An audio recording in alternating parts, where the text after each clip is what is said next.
Livro Ouse Pedir Mais, capítulo 23, parte 2. Explorando formas perigosas de oração e meditação. Controle da mente. A chave para a evangelização do mundo.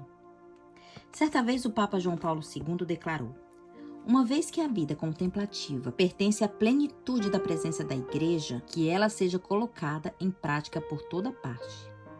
Institutos religiosos da vida contemplativa e ativa desempenharam até aqui e continuam a desempenhar o principal papel na evangelização do mundo. Por incrível que pareça, o sonho do falecido Papa João Paulo II está se tornando realidade, pois o mundo, sem dúvida, está sendo evangelizado. Hoje, há muitos institutos que ensinam oração contemplativa e espiritualidade a milhares todos os anos.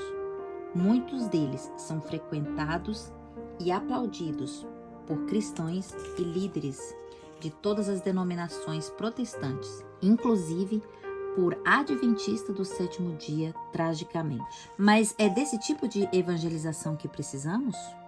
Somos alertados. Pouco a pouco, ele tem preparado o caminho para a sua obra mestra no engano. O desenvolvimento do Espiritismo, com exceção dos que são guardados pelo poder de Deus, pela fé e em sua palavra. O mundo todo será envolvido por esse engano. Ao longo de toda a história do grande conflito, o maior sucesso de Satanás sempre relaciona diretamente com a sua capacidade de controlar a mente daqueles que pretendem em armadilha, sem a consciência de tais pessoas. Esse é o segredo do seu êxito, quando consegue enganar aqueles que estão sob o poder. Levado aos que creem em Deus está operando neles, quando na verdade ele é o próprio Satanás. Ele ganha o dia. Esta é a característica fundamentada da apostasia ômega e provavelmente tenha sido o motivo que levou Ellen White a estremecer quando a contemplou. Muitos líderes da igreja remanescente de Deus estavam desempenhando aquilo que imaginavam ser obra de Deus, quando na verdade eram dirigidos pelo príncipe das trevas. Quanto mais de perto Satanás conseguir se assemelhar a Cristo, tanto em comportamento quanto em uso do sobrenatural, maior é a sua habilidade de enganar. Consegue-se perceber como Satanás pode ter sucesso no futuro ao levar muitos professos cristãos a se unir a promover uma religião mundial unificada em um dia único de adoração, pensando estar fazendo o serviço de Deus e dispostos a aniquilar aqueles que se recusam a adotar um novo mundo único de religião ou estilo escolhido para a adoração. Ver 1 Timóteo 4, 1, 2. Lembre-se, tudo gira em torno do controle da mente. Satanás está atrás disso. Ele sabe o que está fazendo. E nós? No livro Reaviva-nos de Novo, Mark Phelan escreveu: a preocupação de Satanás nos últimos dias não é com o mundo não salvo. Ele já tem sob seus domínios. Seu alvo são os cristãos. Ao trazer enganos para dentro da igreja, desencaminhará milhões. E está começando a acontecer bem diante dos nossos olhos. Senhor, tem misericórdia de nós. Mal tocamos a superfície desse iceberg gigantesco que só cresce o tempo inteiro. Mas há muitas outras disciplinas de oração que também precisamos abordar rapidamente enquanto cobrimos esse assunto. Sala de oração, um lugar para se encontrar com Deus. As salas de oração estão surgindo em todos os lugares, em igrejas, escolas cristãs, universidades, hospitais. Meus amigos e eu até descobrimos 3 salas de oração, uma ao lado da outra em um aeroporto na cidade de Frankfurt, Alemanha, uma decorada para os cristãos, outra para os judeus e a terceira para os muçulmanos. As salas de oração em si mesmas não são ruins. Criar um lugar tranquilo onde alguém possa se afastar dos estudos e dos trabalhos a fim de separar um tempo para orar não é uma má ideia. Inclusive, já tive a oportunidade de desenvolver salas de oração para várias escolas, universidades e eventos oficiais da igreja nos Estados Unidos e em outros países por anos. Já vi muita cura espiritual acontecer dentro delas, quando as pessoas se unem em oração sincera e fervorosa, clamando as promessas de Deus. Creio na importância e no benefício das salas de oração. No entanto, esta é a minha palavra de cautela.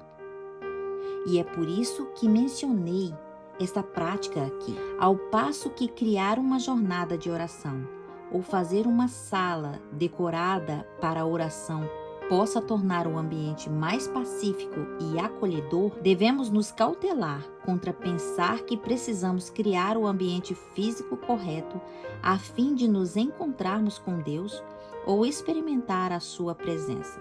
Não estou falando sobre um ambiente de culto, mas sobre um lugar para orar. A questão é que podemos ter a sala mais linda e elaborada de oração deste lado do céu e ainda assim não encontrar a presença de Deus se o nosso coração não for humilde e arrependido. Humildade e arrependimento compõem um ambiente no qual o Senhor verdadeiramente se encontra conosco. Salmo 66, 18, Salmo 51, 17, Isaías 57, 15. Nesse ambiente bíblico genuíno, qualquer lugar pode se tornar um santuário, seja uma solitária cela de prisão ou em uma sala repleta de cristãos. Assim, onde quer que estivermos, indo trabalhar de carro ou em nosso quarto particular de oração, em uma sala especial de oração, com amigos, em vez de procurar pontos de apoios físicos para ajudar a criar o ambiente, devemos nos lembrar de que somente a presença de Deus por intermédio do Espírito Santo é capaz de transformar nossa sala ou qualquer lugar em um recinto verdadeiramente santo. É do Espírito Santo de Deus que mais necessitamos, e ele só desce sobre aqueles que são contritos, humildes em oração. Sonhos e visões. Podemos confiar neles? Cada vez mais, pessoas no mundo inteiro, até mesmo cristãos, estão tendo visões, sonhos e experiências extracorpóreas, dizendo que viram Deus ou seus entes queridos vivos no céu, ou que foram levados ao inferno, onde as pessoas são torturadas. Embora a Bíblia nos diga que Deus falará ao seu povo por meio de sonhos e visões no tempo do fim, essas experiências contradizem os ensinos claros das Escrituras. Não se pode atribuir a elas origem divina. Muitos ficam encantados com essas experiências sobrenaturais, exatamente como Satanás gostaria que, ao compartilhar sem fôlego esses relatos com amigos, entes queridos, a verdade bíblica então é deixada de lado. A experiência aconteceu há alguns anos com um neurocirurgião que, depois de sofrer um acidente trágico, foi diagnosticado com morte cerebral. Ele não era cristão antes do acidente. Contudo, durante a cirurgia, enquanto tentava salvar sua vida, aquele médico vivenciou uma experiência extracorpórea e viajou com um anjo para o céu e depois para o inferno. Sua função cerebral foi restaurada e ele acordou da cirurgia para contar sua história extraordinária.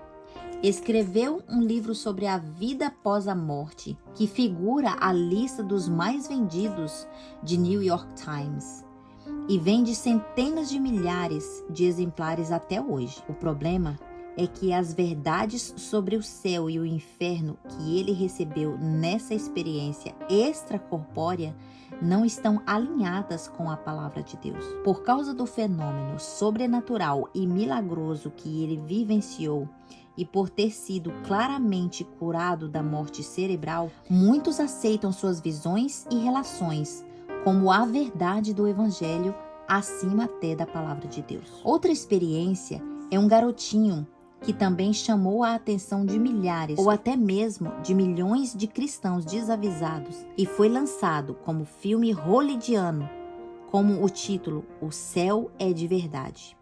De acordo com a história, o pequeno Colton, de 4 anos de idade, filho de um pastor nos estados do norte-americano de Nebraska, enquanto estava à mesa de cirurgia, sendo operado para ser retirada de uma apêndice rompida, teve uma experiência de quase morte. Foi para o céu e lá encontrou a irmã mais velha, que havia morrido em um aborto, e o seu bisavô, que faleceu 30 anos antes.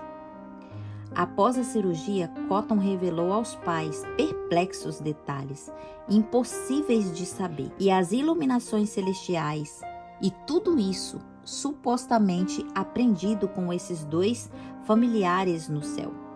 Por isso, mais surpreendentes que as revelações de Cotton pareçam ser, elas contradizem diretamente a palavra de Deus. A Bíblia afirma com toda clareza que os mortos não sabem de coisa nenhuma. Para sempre não têm eles parte em coisa alguma do que se faz debaixo do sol. Eclesiastes 9, versículos 5 e 6. As Escrituras também ensinam que a imortalidade não vem após a morte, mas da ressurreição no fim dos tempos. 1 Coríntios 15, 52.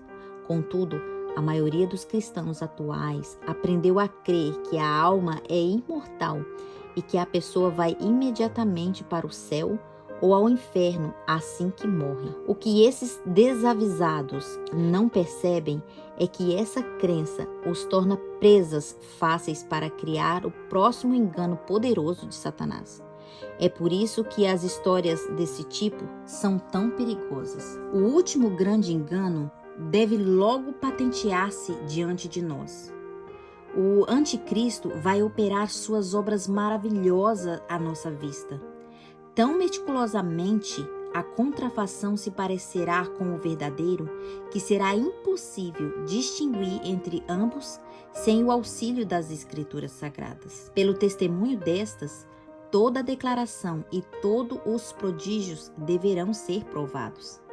Satanás tem um plano e o tempo dele está se esgotando. Ele sabe que se conseguir fazer os cristãos aderirem ao sobrenatural e o sensacional em detrimento das verdades bíblicas, estarão prontos para cair em seu grande engano quando ele finalmente se revelar à humanidade fingindo ser Cristo. Mas Jesus nos conta como será o seu retorno. Apocalipse 1, 7. Mateus 24, 24 e 27. Com a Bíblia diante de nós, não há motivo para sermos enganados. Chamado à oração verdadeira e à meditação bíblica. Ao encerrarmos este capítulo, devemos nos lembrar de que o objetivo da verdadeira meditação e oração bíblica não é esvaziar a mente, nem olhar para o divino dentro de nós. Em vez disso, ela acontece quando a mente é preenchida pela palavra e pelas obras de Deus. Ao longo de toda a Bíblia, recebemos as instruções de que a oração deve ser uma prática ativa e repleta de pensamentos. Trata-se da comunicação real com Deus por meio do Espírito Santo, composta por pensamentos e palavras específicas.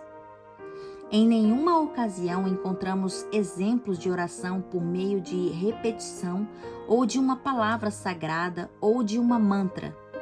Cristo nos advertiu de maneira específica contra isso quando ele disse: "E orando, não useis de vãs repetições, como os gentios." Mateus 5:7. Também é importante observar que nos tempos bíblicos, os homens e as mulheres nunca escolhiam quando Deus falaria com eles.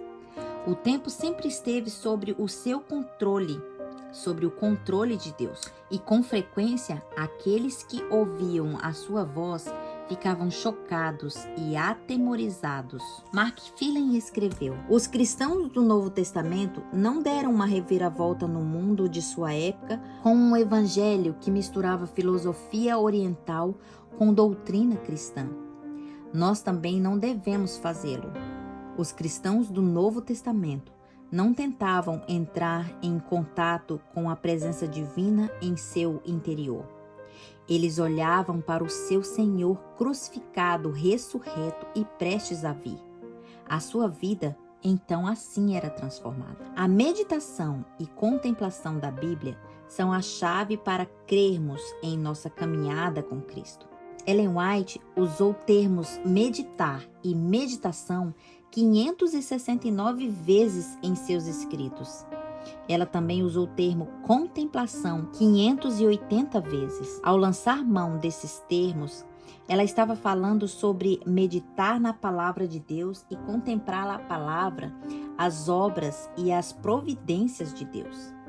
Incentivou-nos a passar diretamente 1 hora a refletir sobre a vida de Jesus, deixando que a imaginação se apodere de cada cena, especialmente as finais. Ao pensar com mais clareza no que aconteceu no Calvário, nossa confiança no Senhor crescerá e receberemos mais de seu Espírito. Isso é crucial, pois fomos instruídos. Se queremos ser salvos, afinal, teremos de aprender ao pé da cruz a lição de arrependimento e humilhação. Abordei diferentes formas de fogo estranho, a se evitar nos movimentos falsos e reavivamento que tomam conta do cristianismo na atualidade. Há mais um perigo: o perigo de apagar o fogo verdadeiro do Espírito Santo em momentos de reavivamento genuíno. Nos próximos capítulos, falarei sobre este perigo e como evitá-lo. Portanto, continuem a ler, continue ousando pedir mais. Não mais sensações agradáveis ou experiências místicas, mas um fundamento mais profundo construído sobre Deus e sobre a sua imutável palavra.